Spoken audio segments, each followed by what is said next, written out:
Lockout's over. Seiya Suzuki's a Cub. Chris Martin's a Cub. Stephen fucking Bralt is a Cub. And Jesse Chavez is coming back. We've got Rizzo and Schwarber signing other places. Al Zalai is injured. There's a lot to talk about. Welcome to Away Games.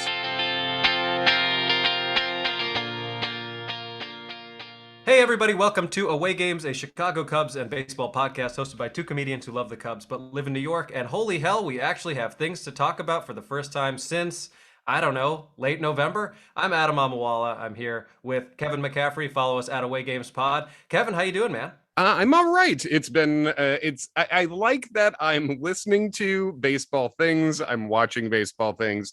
I'm liking all that. And then it's the conflicting feelings of the Cubs and specifically this Cubs group signing and not signing certain people. And I guess the biggest happy thing is that there is baseball to follow again. The lockout's over because last time you and I talked, the lockout was not over. Now you and Ken met up. And that was still, and the lockout was still going on, pre-lockout, right? yeah, or pre-lockout ending rather, because it ended. I mean, it seems like it's been longer, but a week ago right now we were still in a lockout. We're recording this on Wednesday morning, the 16th of March. So it's only been 6 days since the lockout ended, and there has been a lot of action, as we knew was going to be the case.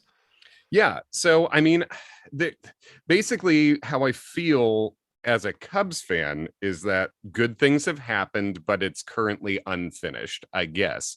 But I mean, there's so much to talk about. Do you want to start with the biggest new Cubs addition?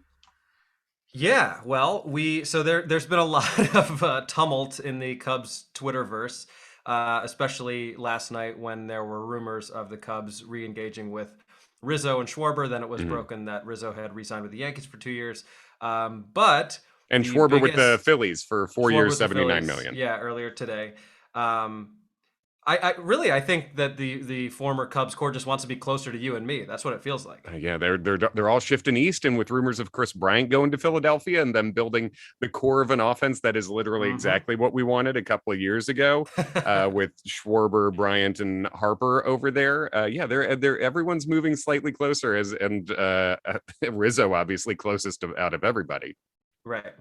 But the big news of the day is that the Cubs have signed the biggest, I guess I would say the biggest international signing, certainly of this offseason, in Seiya Suzuki from Definitely. Japan, who is, I believe, 27 years old, put up huge numbers in Japan, and people are pretty high on him. I know your initial reaction was it's just another righty amidst a shitload of righties, which is fair.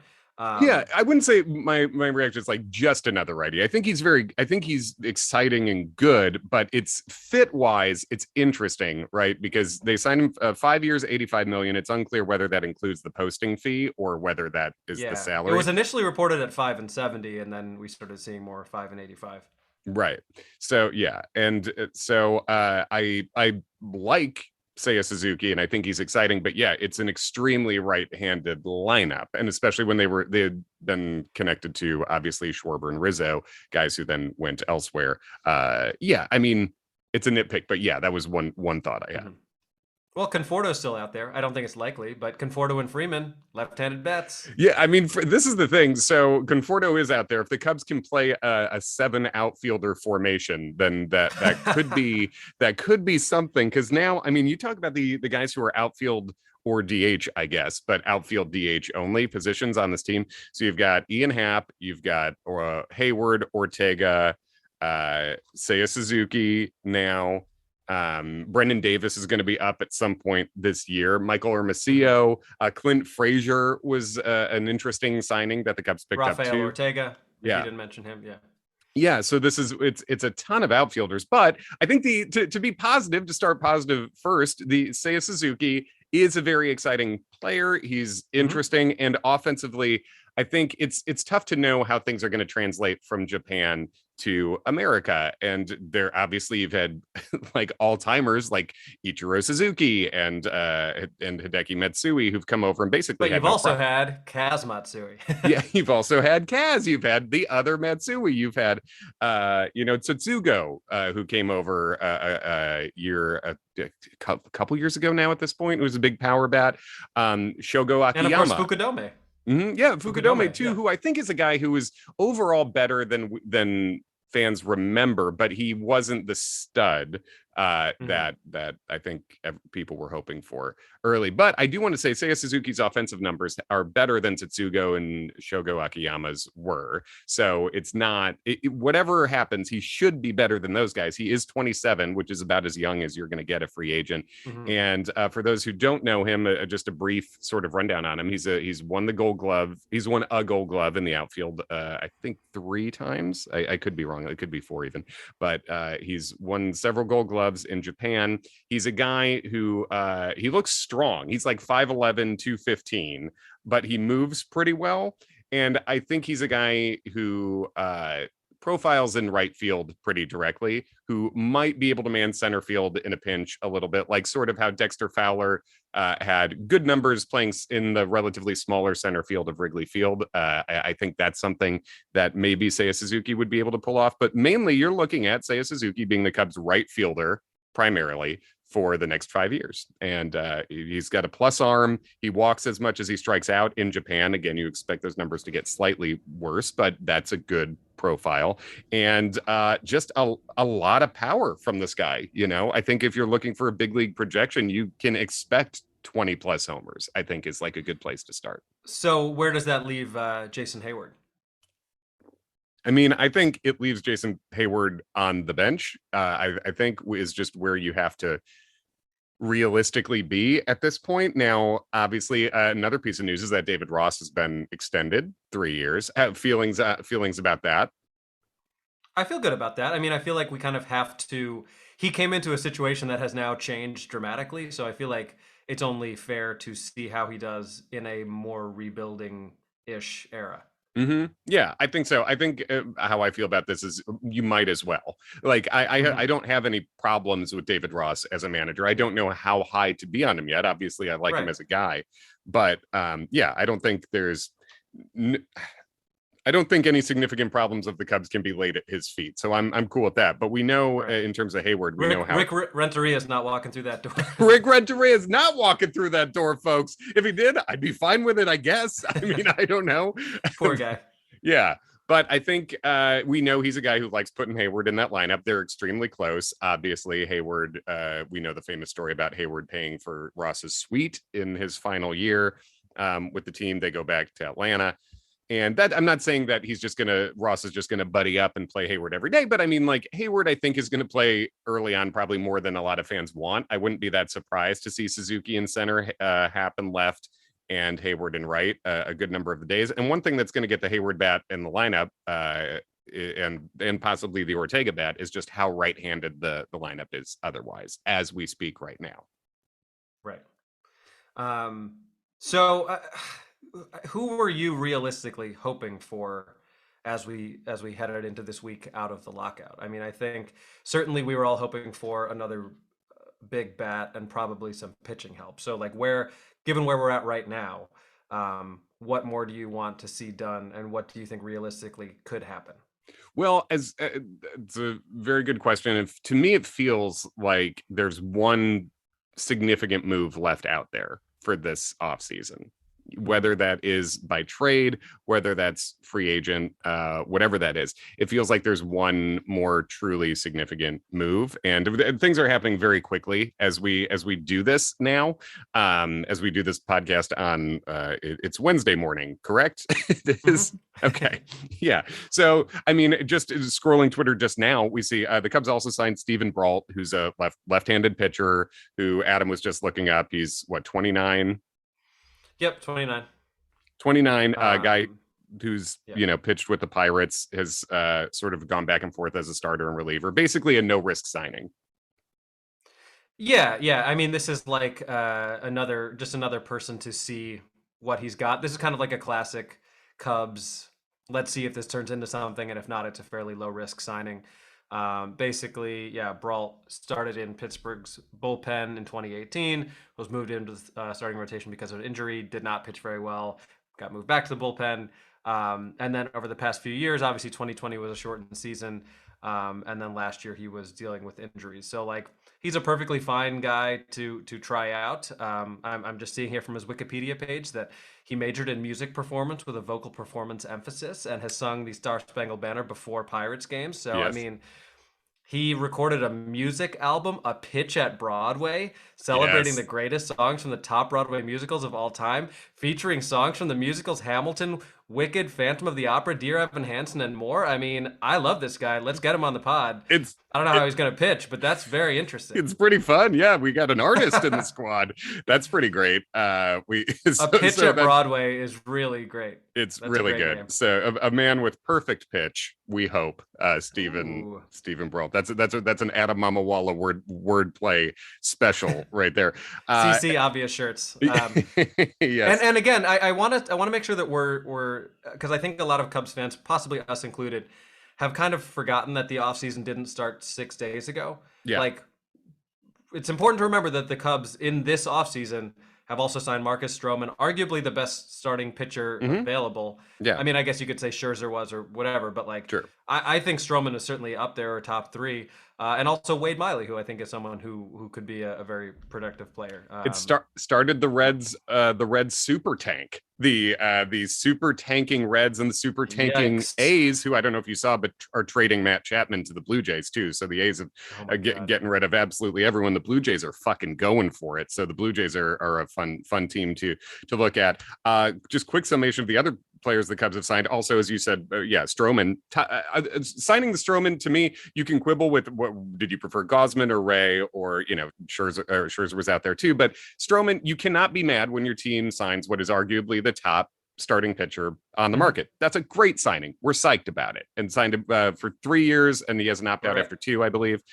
And he's the hardest thrower in the Cubs rotation. God, in the starting rotation. At 93.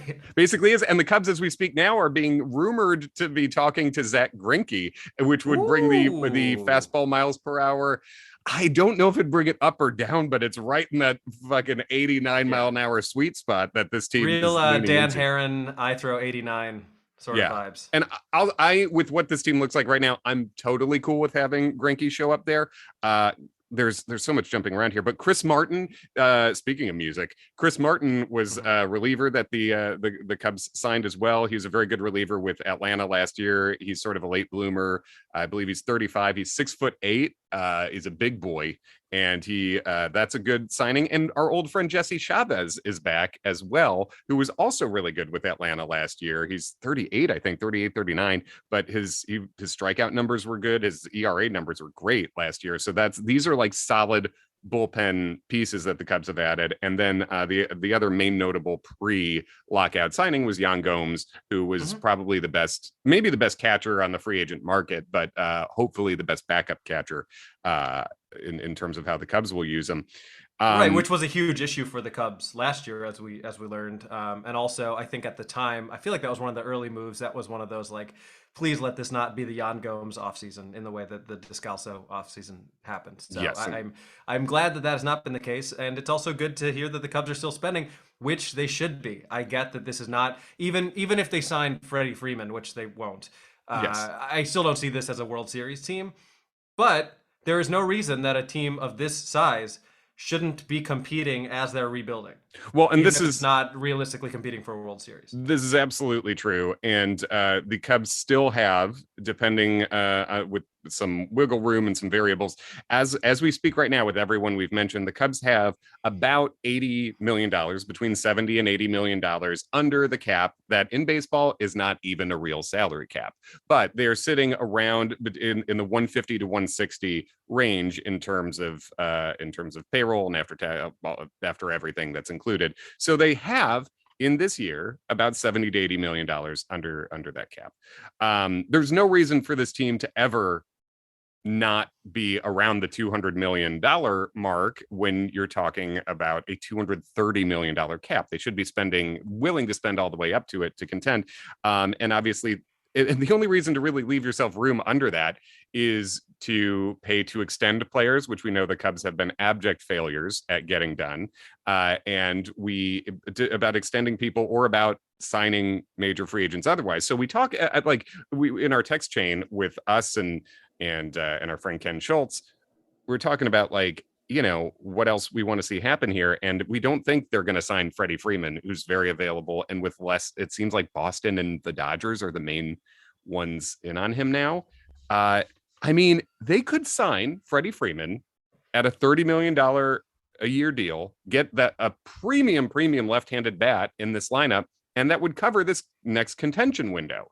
And there's really, it's not going to happen, but I think we should be careful about like letting them get away with that in a sense, because they could sign Freddie Freeman right now, today, have the best first baseman in the league for probably the next couple years, and then as he declines, still a great first baseman, left-handed bat, which this lineup desperately needs, and still be $50 million under the fake cap. So why not is my question. And I think that's part of the reason why, when we saw what Anthony Rizzo signed for with the Yankees yesterday, why I particularly was angry. We were told the contracts the Cubs are looking for are value contracts that are not a lot of years right now. Anthony Rizzo signed for 2 years and $32 million. And I saw people on Twitter being like, this proves the Cubs are right for what, they offered him 75 million over 5 years, or 70 million over 5, and he turned that down. Understandable. Yeah, it can be true that the Cubs offered a fine deal then that Rizzo turned down and probably would like to have back. It can still be true that not beating 2 years, 32 million is cheap and the wrong move when that is a left-handed bat. Obviously we're emotional about Anthony Rizzo, but left-handed bat, Gold Glover, you can his whole career, minimum punch him in at 20% over league average on offense, WRC plus of 120 minimum. And for 2 years, 32, to me, that just fits so perfectly what we've been told they're looking for, that it's very frustrating for me to see them not get done. But would it be fair to withhold judgment until we see the full extent of what the Cubs do this offseason? Absolutely it would. Yeah. And I think even angry about Rizzo at that time, I expected the Cubs to make one significant bat move, which is Seiya Suzuki was then done, was completed hours later. Great. That's fun. That's exciting. And if they sign Freeman, I'll be like, well, you fucking did it. That's great. Or a Correa. Right. Or, I mean, like, even to some degree, Conforto, although, like you say, that's just a lot of outfielders. So I don't know. To me, what I really want to see done, to a question you asked minutes ago, I want to see a Wilson Contreras extension get done right now, is what I want to see. The money's there. Well, it is strange that it doesn't seem to be any momentum whatsoever towards that. No, and I don't know why. I mean, I don't know if, when we look at sort of the imbalance of the lineup, and I don't want to focus on too much because good hitters are good hitters, but when you see like this really needs a left-handed bat in here somewhere, does it feel like, okay, now that Suzuki's in here, the outfield's pretty filled, whatever, and Yan Gomes is here, if they're not doing extension talks, if they're not going to extend Contreras, they should trade him. I don't want to see them trade Contreras. I want to see him extended now. You have plenty of room, and it will probably only bump up that number in terms of the CBT of another 10 million over what it is right now. So I think I really want to see a Contreras extension and one more bat, because otherwise I'm already looking at this and like, okay, you have to get Trey Turner next year to play shortstop, which you'd have the financial flexibility to do. And speaking of which, we have not mentioned the signing of Andrewton Simmons, noted believer in science, who, look, he's very good defensively. That's really all you can say about it. He's very good defensively, and he single-handedly is going to bring pitchers hitting back to the National League. He hits last year like a pretty good pitcher, like an okay pitcher. I mean, like, he wasn't hitting like prime Carlos Zambrano last year, but but he's a multi-time Gold Glover who could possibly be the second most talented defensive shortstop of all time behind Ozzie Smith, I would say. I mean, this is a guy who he's a magician at shortstop, and with team ground ball and no velocity, I think it is really important to have good defense up the middle, obviously. And but yeah, when you look between Andrewton, Simmons, Nico, and Madrigal, and sort of a rotation there in the middle infield. I I mean, mean, that's at least 12 home runs between the three of them. dude, I think that's on the high end. I think 12. Honestly, I would hammer the You under take the if under? Yeah. I would take the under at DraftKings, Adam. Ho, ho, ho, I knew we were going to have a good transition.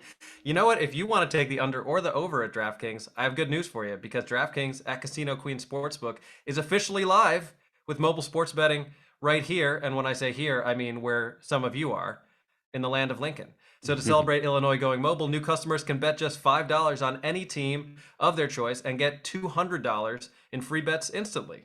It's that simple. So what you need to do is download the DraftKings and Casino Queen Sportsbook app now. Use promo code AWAYGAMES. I bet you didn't see that coming. Bet just $5 on any team and get $200 in free bets instantly. I mentioned this last week and I recorded with Ken. I have dabbled in the sports betting world now that it is legal in New York. And I will say that DraftKings, by far the most responsive customer support. I had Nice. like questions about promos and things like that. It's almost like unbelievable how quickly they respond. So that's another plus for DraftKings. So there you go. I will say honestly that I have two gambling apps on my phone. DraftKings is not the first one I had on, but it is my favorite now, and that's before they started, before they joined the Away Games team. I do enjoy DraftKings would be my number one draft pick when it comes to gambling apps. So Yeah. Yeah. So if you wanna make your own bet and do like Andrewton Simmons over 20 home runs, that's gonna pay out pretty handsomely. if she's boy would it, maybe he's in. Yes. And if you really want to piss yourself off, go check out Andrelton Simmons Twitter. But the defense is great, but there's no offense to speak of. And there's not going to be, and there will be offense, we hope, from Nico and Madrigal. Madrigal obviously is an elite contact guy, and Nico's pretty elite at contact. And honestly, Andrelton Simmons makes a ton of contact. It just doesn't go anywhere. Mm-hmm. But these are three guys where the offensive value is going to be that there's not a lot of strikeouts. They're putting a lot of balls in play, and those are great things. But yeah, it seems like the middle infield, unless there's a huge late move for Correa, is which again they could do, it would fit. He's 27, which is the same age as Suzuki, who they just got. But yeah, it seems like those guys are going to be the middle infield rotation, especially with Madrigal and Nico. Even though I prefer both those guys to Simmons in terms of what they're going to bring, they're both guys who have not stayed on the field. So, right. What's the latest with Trevor Story? Trevor Story is such a weird case. So we thought Trevor Story would be one of the guys who gets a massive deal from the greatest free agent shortstop class of all time here. But he had trouble with his throwing arm last year, where he was changing his arm angle, trying to take pressure off that. And I think teams are very concerned about that. And as we're at this stage in the process, I think there's just not a ton of suitors for him. It doesn't feel like he's going back to Colorado. Minnesota has an opening at shortstop. People have kind of tied Story in there. But I mean, Trevor Story's well, then maybe he's like a 1-year big money guy to prove himself. To me, I would be completely fine with that. And it could, the Cubs, the way they operate, it seems like they're waiting to see as the market develops and who can they get on short-term deals like that. And if you wanted to do Trevor Story on a 1-year deal, or a 2 or 3 year deal where he has an opt out after one, that to me would make a lot of sense, because it's not, even if the Cubs end up tanking in the first half, mm-hmm. That's a guy who could be a very good trade piece at the deadline. So I haven't seen the Cubs tied to that at all, and I don't really expect it, but that could be a thing to keep an eye out for, as once all the pieces have stopped moving. And you bring up an important point there, which is that is kind of what the next few years are probably going to be like as Cubs fans, is that what this team does at the deadline. Like, this would be a very hard year to bet the over under on Cubs wins, because much like last year, it's like, I genuinely do think that if the Cubs had been playing better leading up to the dedeadline last year, they would not have traded everyone away the way they did. I think so. I believe that. And so I think that's what we might be looking at here, is that if approaching the deadline, the Cubs are, I don't know, 10 games under 500 and more or less out of it, they're certainly not going to add, and it might be prudent to flip some players who are on good contracts, but hopefully that's not the case. And I think my realistic expectations for this team over the next few years, pending any miracles or how people like Brennan Davis do when they come up, is like hopefully somewhere between 80 and 90 wins, hopefully a shot at the playoffs, and then building towards what could maybe be another championship run, or at least run of contention starting in like 23, 24 more likely. Yeah, our friend Brian Smith at Cub Prospects on Twitter, and a must follow online if you're a Cubs fan, was sort of just tweeting about this, how he's seeing the Cubs sort of. It's feeling like it was a different makeup, but going into last year, where they're leaving themselves, okay, it could be a wild card contender, and there's one more wild card team now. That's a change with the CBT. And if you want to see the new things from the collective bargaining agreement, the CBA, if you want to hear the new things, Fangraphs did a pretty good the Fangraphs podcast with Meg Rowley and Ben Lindbergh did a pretty good rundown of that, and we won't get too deep into that. But the DH is new. That's coming as a new thing this year. So the shift ban won't be until 23, correct? Shift ban will be next year. The shift will be banned in some fashion, and but the DH is here now. Those are I guess those are the main changes, besides the minimum salary comes up a little bit, yada yada. But I'm sorry, what were you saying? No, go ahead. Oh, that's it. But yeah. I mean, you were referencing Brian Smith's tweet. Oh yes, thank you. Well, but with the six playoff teams, this is basically a thing where the Cubs are putting themselves in right now. You could see where they could get to wild card contention, especially in the Central, where I mean, 2 of the 3 hardest tanking teams in the league are probably in the NL Central. The Reds are getting all the attention now for selling everyone off, but the Pirates been doing it. The Pirates been tanking since before it was cool. So those are 2 teams. So the Cubs aren't even really competing with anyone here. But I mean, you've got the Cardinals and the Brewers, but this is a really winnable division if you're trying, and they're kind of trying, to this point. I would say like kind of trying, but it seems like the eye is definitely towards maybe actual trying to win a championship, maybe 2 years from now, maybe a year, maybe 2 years from now, in a way that lines up with more of the prospects that the Cubs have. Because really, in terms of higher end prospects, we're going to see this year, Brennan Davis is going to be up. Very excited about that. And then maybe Caleb Killian in the starting rotation. But everyone else here's a DraftKings question for you. Over under 90 wins to win the NL Central. I'm going to say over. I'll probably I think 90 is a good place to set it at. I think over 90 wins is going to be what ends up happening, but I bet it won't take 90. You know what I mean? Like, I think you could win the Central with like 87, but I think some team is going to beat up on those bottom feeders enough where you're going to end up in the low 90s probably. Yeah, it's one of those things where like the eye test is deceiving, because an NL Central team or whoever wins will probably end up with more wins than how good a team they are. But when you have a division like the NL East, where essentially everyone is competing other than the Marlins, you might see those lower, in the way that Atlanta last year won 88 games. Yeah, something like that. And I think right now Atlanta, who just got Matt Olson in a big deal, like Atlanta is the latest projections I saw had Atlanta and the Mets projected at 92. I think this is via Pacoda.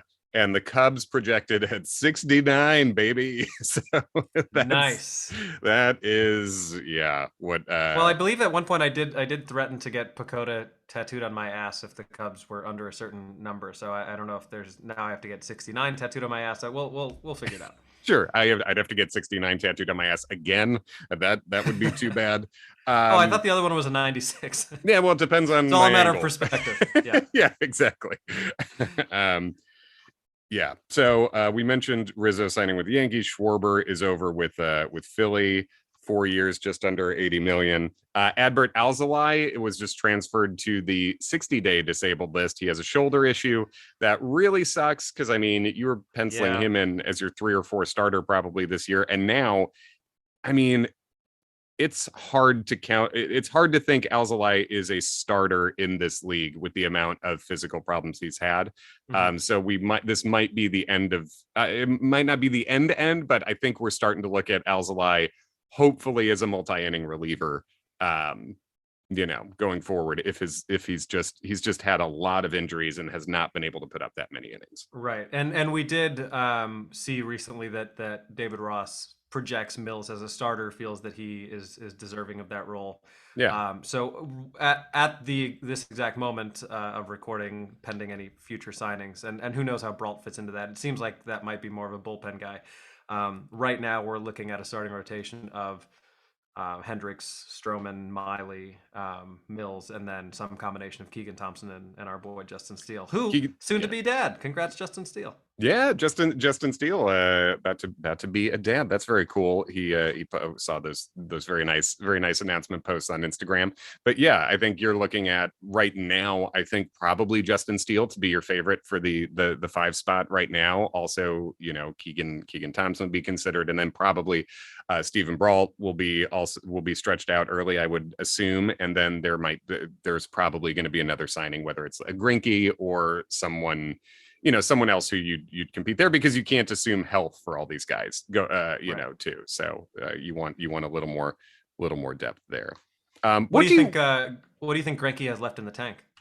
I think Greinke is he's one of those dudes. To me, he's sort of like a pitching version of Joey Votto, where he's such an interesting character. He's just smarter than a lot of people. He's willing to try different things. He's really good at making adjustments.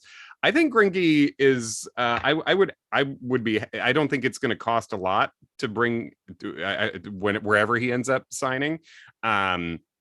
But let's see. Let me look up I'll look up Greinke's stats real quick. As I asked you, what do you want to see to finish off this offseason here? What are you dreaming on for the Cubs here? Dreaming on, or realistically, what do you think we have a chance to see? I mean, I think with the moves that have been made to this point, we're looking at a team that is essentially a 500 team that could trend in either direction. Yeah. Because when you build a 500 team, they might exceed expectations and win 87 games, but they also might win 75. So I think we're still at least one move away from this team actually contending to win the division.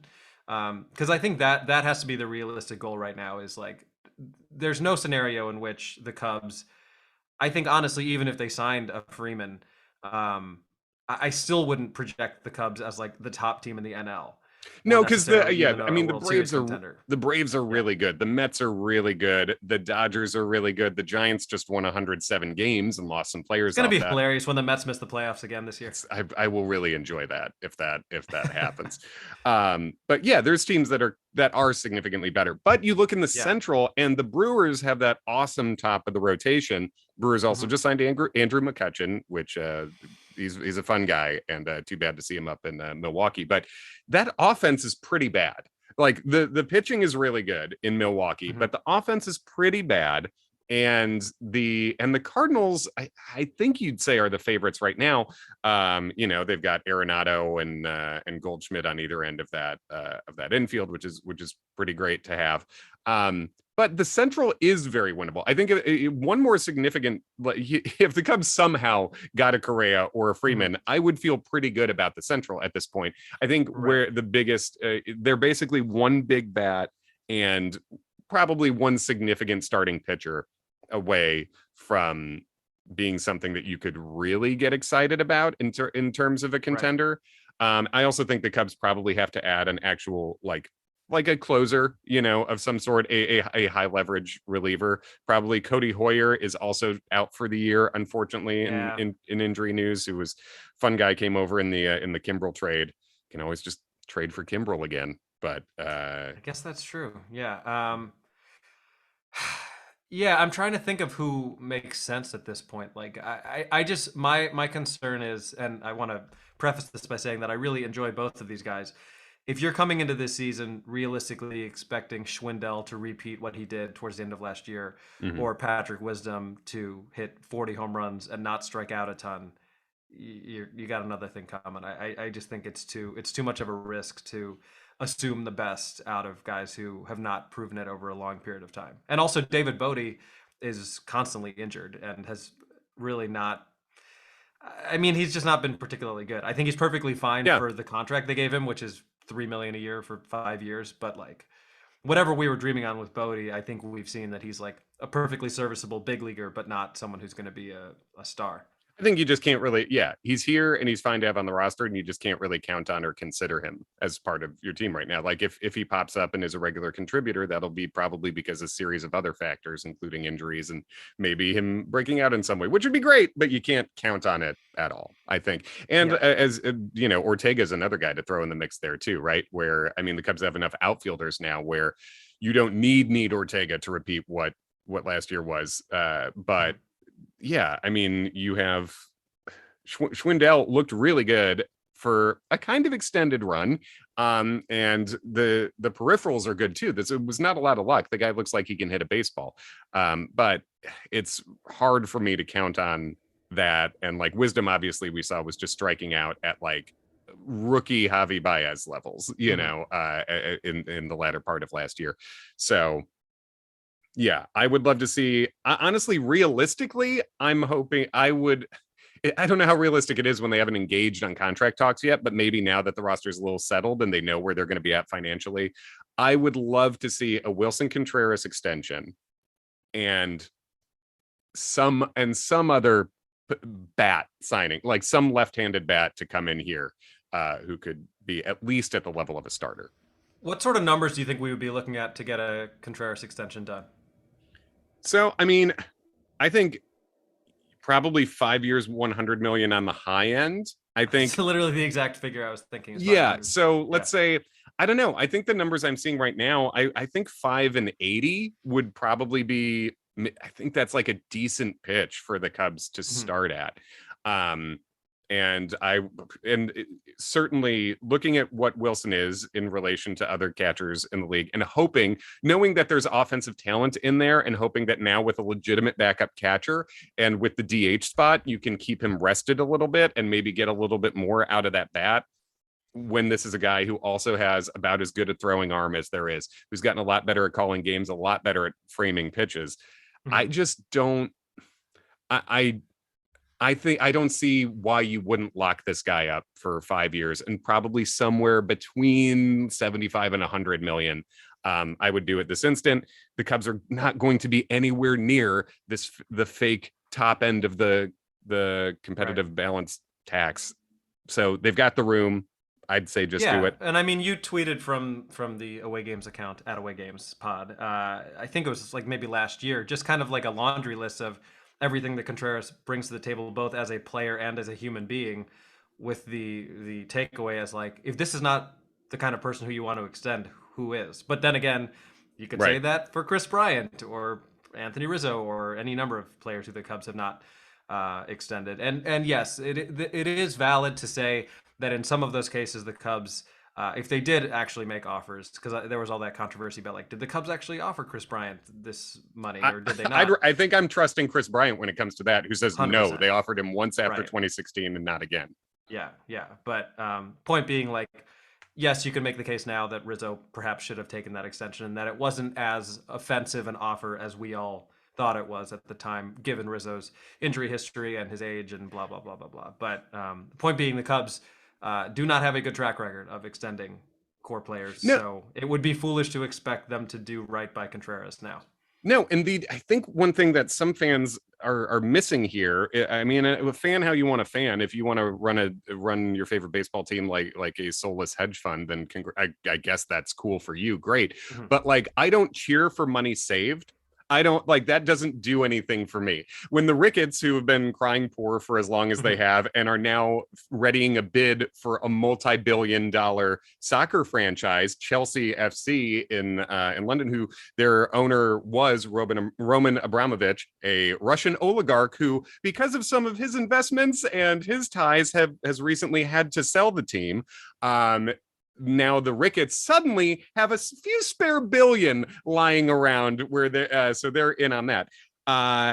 This all to say, like I think when we talk about some fans talk about like, well, they made fair offers. The point isn't making a fair offer. The point is getting a deal done. It doesn't have to just be, oh, this is a great financial deal for the Cubs in every way. Sometimes both parties have to think they got a little screwed for the deal to go through. And the fact that the Cubs brass and their whether it's ownership, front office, whatever, was uniquely bad at ever finishing a deal with good players they had an exclusive negotiating rights on, to me is not a good sign. And yeah, so so for that reason, I don't feel super thrilled about the possibility of them extending Contreras. Right. But again, as always, I'd be very happy to be surprised. Well, I guess those losses weren't so biblical after all. No, what part of the Bible is like, oh, Jesus moved. I mean, there's plenty of talk of greed in the Bible, but it usually doesn't end that well for people who are involved in it. No, I mean, to your point, it's like there for so long, so many Cubs fans, probably us included, were just like, just win the World Series once, and I do believe that. That is all I ever wanted in my life as a Cubs fan. But you get used to winning, especially when you're watching a team that's competitive for a period of time. And I don't think that there would be a lot of people at Wrigley if they put a really shitty product on the field. So this, I think, needs to be the norm moving forward, is that, like, yes, even when the Yankees aren't the best team in baseball, they're still spending a lot of money and putting a good product on the field because people expect a certain caliber of play. And unless saving money means free cash giveaway day at Wrigley Field, I don't think the fans really give a shit about the money that's being saved. They shouldn't. More do than you think when you look at how many are owner sympathetic. But I think we should expect to have a team that is run at the level of the Yankees, the Red Sox, the Dodgers. Like it's the Chicago Cubs. It is the bigger team in Chicago, and they should act like it financially all the time, not sometimes, all the time. So and hopefully that's the case. And to be optimistic as we bring this thing to a close here, they signed Seiya Suzuki today. That's great. They signed Marcus Stroman to begin this offseason. That's really great. Those are really good things. And the Jesse Chavez signing, I like. Yan Gomes, I like as a signing. Chris Martin, I'm into it. That is building a better bullpen for sure. These are good things. The Wade Miley pickup made all the sense in the world. So it's not like this is a franchise that's being run incompetently in the moment. It's been a decent offseason. I think we're one big move away from a very good offseason. Right. And I would love to be a little surprised and see that happen, I guess. I mean, at the very least, you got to extend Pat Hughes, right? Gotta extend Pat Hughes forever. And I think and Boog and JD are going to be back. That is a piece of business that was extended. So that is truly very good news. So yeah, man, I think that's all I got for the moment. Do you have any Has anything else broken in the 40 minutes that we've been recording this? Let me do a quick scan. You want to do the plugs while I do the Sure. Once again, you can follow us at Away Games Pod on Twitter and Instagram. You know where to find us, at Kevin McCaff on Twitter and Instagram. I'm at Adam Amawala on both. Once again, make sure to check out DraftKings Casino Queen Sportsbook. This is for people who live in Illinois. And once again, new customers can bet just $5 on any team of your choice and get $200 in free bets instantly. And especially if it was something you were going to do anyway, we would very much appreciate it if you use our promo code AWAYGAMES, which lets DraftKings know that people listen to us. That is a great call across the board. Nothing super duper new since we started talking. The return is in for Matt Chapman. Some decent prospects. 4 prospects going Toronto to Oakland. There, one thing that I would like the Cubs to be very in on. The Yankees are among the teams talking to the A's about Sean Manaea and Frankie Montas, 2 very good younger pitchers, not super duper young, but 2 younger pitchers who are very good and are exactly the kinds of guys the Cubs should be in on a team that is selling everybody. And this is a place where the Cubs farm system, which is deep, it's deeper right now with not a lot of top 100 guys, but it's deeper. You don't just trade for prospects for them to develop into stars. You trade for better prospects to be able to use them in trades. And this is a case where I would love to see the Cubs flip some of the guys they got at the last trade deadline turn it into a real young major league pitcher in Frankie Montas or Sean Manaea. So maybe, I'm not seeing rumors about it, but that is exactly the kind of thing the Cubs should be looking at right now. So, man, yeah, flip exciting. Some of the teenagers, you know what I mean? I feel like teenage prospects are like crypto. It's like, are they real? Yeah, we could turn this into something real. Oh man, yeah, that is very true. Would you like? What can I get you for 0.3% of an Alexander Canario? Can I get you? It's Canario coin. All right. I'll tell you what. I am grateful that we are able to talk about baseball in a real way, in that we know that it is happening. I obviously a week ago at this time that was very much up in the air. I frankly, if DraftKings had set an over/under for baseball to start at May 1st, I might have taken the over. I was not overly optimistic, but at this moment, we are, gosh, a little more than, I think maybe like 3 weeks away from April 7th. And Chicago Cubs baseball is on the air. Yes.